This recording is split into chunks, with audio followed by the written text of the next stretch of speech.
Hi there, it's Sunday the 28th of March, and although the lighting's not great, I'm just letting you have a look at my view from my upstairs window today. There's a lot less doggy walkers because it's a bit nippy and it's a bit windy out there. I've opened the window, let some fresh air in. So, Sunday the 28th of March.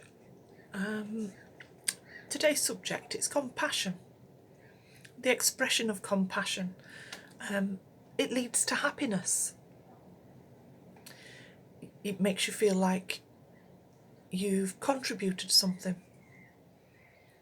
And it doesn't have to be a grand gesture.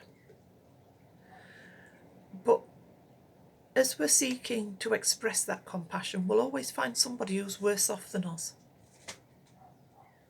This morning on Radio 4, there was a doctor talking about the fact that the call for 250,000 volunteers to support the NHS has actually exceeded target, and there's over 700,000 people volunteered.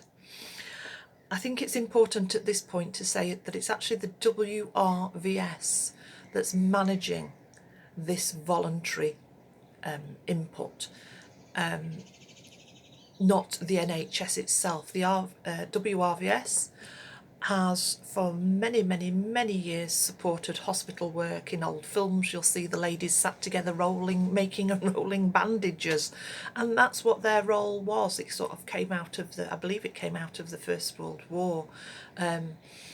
But they still do lots of things. They manage the cafe, they do the meet and greet at a lot of hospitals, they do patient visiting, they do a wonderful job.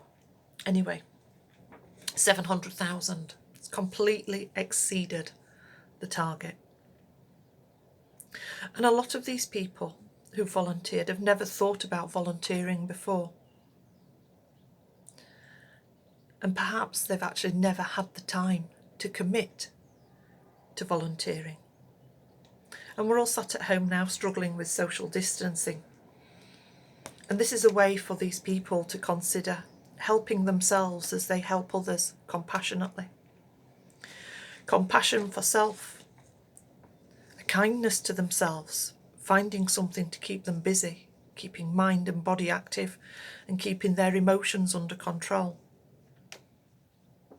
Compassion for others, serving those less fortunate, knowing that they're doing a good job filling a gap. There are so many teachings in my religion about the joys to be found in serving others. And I live the teachings of my religion. 4 days after my life was slam-dunked and emotionally shaken like a rag doll, I had a call from Mary. She was on the committee of Worksop Spiritualist Church. And she said to me, "Don't worry, I've made arrangements. You don't have to come on Saturday."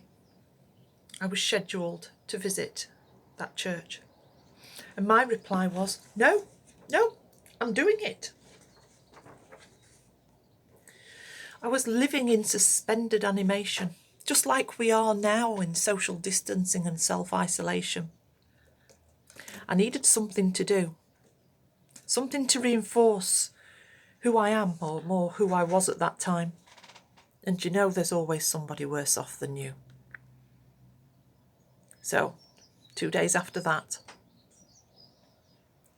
I was stood before a congregation of over 30 people and did what I do. Now, that incident was the great unmentionable on my arrival and during my visit. But as my role came to an end, Mary, who was the chairperson for the evening, rose and emotionally started to explain to the church why she believed that they were so blessed to have my presence and that service that evening. And respectfully I asked to take over and explain to the congregation why I was there. Because in service to others we find ourselves. We can reflect upon ourselves and our lives. We can then express gratitude for what we have and express compassion for those who do not have or are struggling. In generating gratitude and compassion, which in essence are qualities of love, we open a channel for love to flow into us and from us to all those in need. And when this channeling of love is perfected, we give love with no conditions, no strings attached to self and others. No complications, no restrictions. Love for love's sake.